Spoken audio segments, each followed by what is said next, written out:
هل لك سر عند الله بينك أنت وبين الله. Nowadays, it's such a sad state of affairs that not only are we not calling people towards Allah and His Rasul sallallahu alaihi wasallam, but in reality, we are putting people off.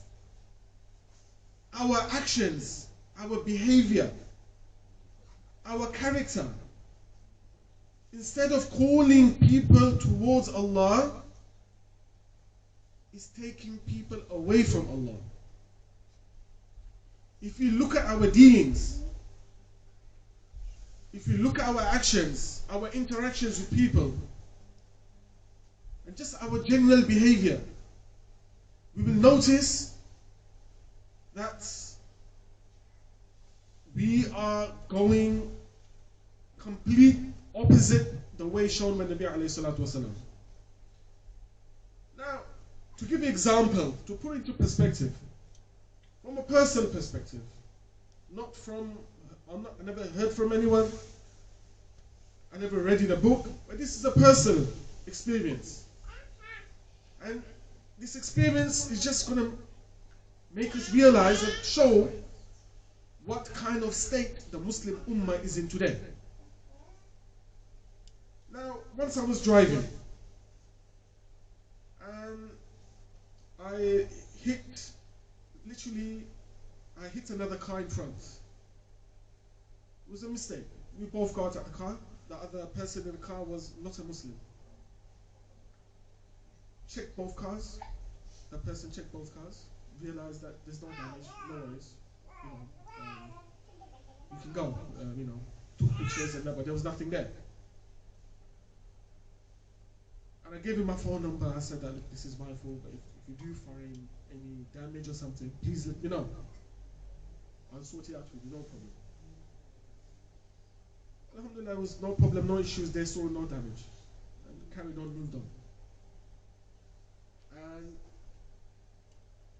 what happened once, after a couple of months later, I was reverse parking. Probably thinking, what kind of driver is he?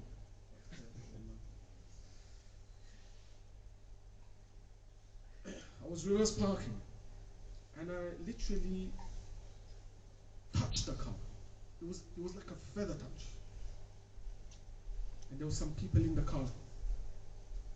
Muslim, mashallah, beard, and the family had scarves. It was less damage than the one I had a couple of months ago. And that was a Muslim driver. I literally feather touched the car. Nothing wrong. The car didn't even move. We come out the car again. No damage on the cars. Nothing. We both agreed that, there's nothing wrong, so, keep it moving, carry on. 1-2 months down the line, outwardly, the person in the car he had the appearance of a good Muslim, mashallah, beard and, the sunnah clothing and stuff like that. Next 1-2 months later, I get a letter in the post. And subhanallah, they're claiming whiplash and everything. Even though there was two people in the car, they put 5 people in the car, and they claimed the car was a write-off, and they done all sorts. So my point here is that non-Muslims are showing Muslims how a Muslim should behave. How many people can say hand on heart that they can give a person something or money to borrow, a family member, whoever it may be, and there will be some kind of doubt, 20%, 30% doubt, do I may not get this money back. How can that be the case if you're giving some amana, a trust, money, or whatever it may be to another Muslim? Amana is a trust. Nabi alayhi salatu wasalam has showed us, has taught us that whatever you give to someone is a trust. You have to return it. How How many of us sitting here, I can say myself, that have been scammed, that have been done over or lied to or fraud, and the person that done it was a Muslim? I myself can say many times. It's happened to me. And a lot of the time, these are the people, mashallah, with the big beards and praying 5 times salah, paying Quran, going for Hajj every year, doing Umrah in Ramadan, doing all of that. But the dealings with the people, the dealings, the transactions in the business is completely opposite, completely contrary to what Nabi alayhi salatu wasalam has taught us.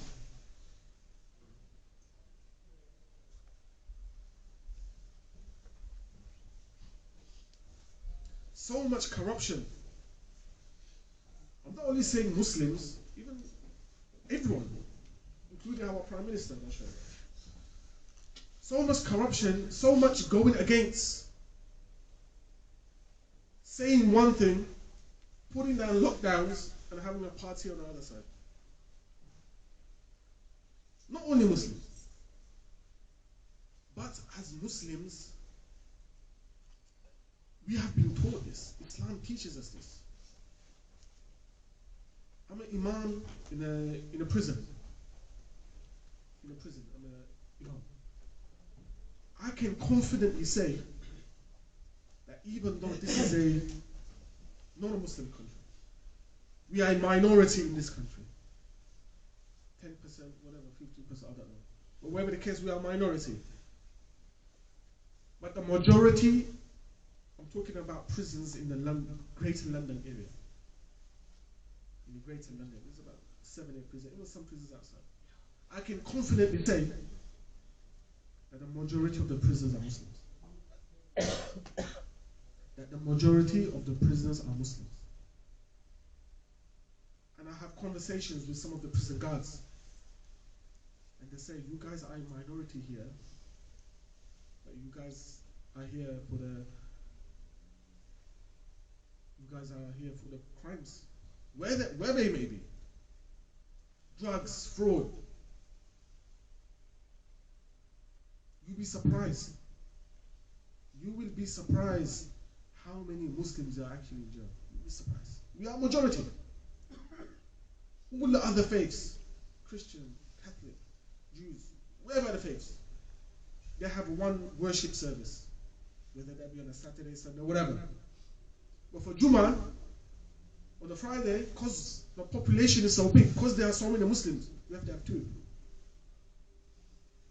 We have more imams in one prison, than there are the priests or the rabbi or whoever it may be from other faiths. What does that show? What does that show?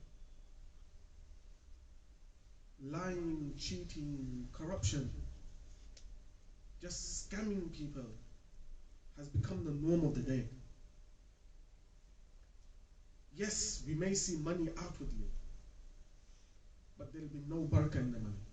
Barakah is not that you earn 20, 30, 40,000 pounds a year. That's not barakah.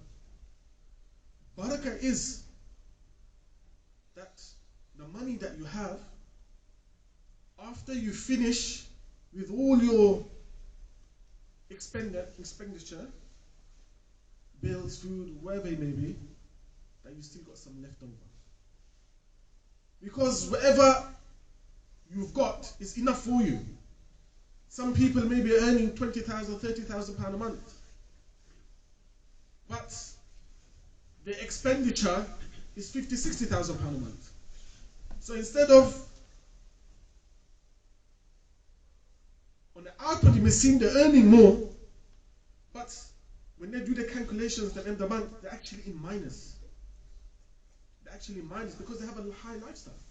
They're staying in a 4 5 million pound house, they've got bills to pay, they've got cars, finance, and all of that. So whatever is left over, that is where your barakah is. Which is why the teaching of Nabi alayhi salatu wasalam is that look at people who have less than you. Why? Because you're going to appreciate what you have. And literally, this is me myself personally. I don't like to have rich friends, people who have money. I don't like to have, because we are human. They have nice things, then it's naturally for us that I want the same. But if I have friends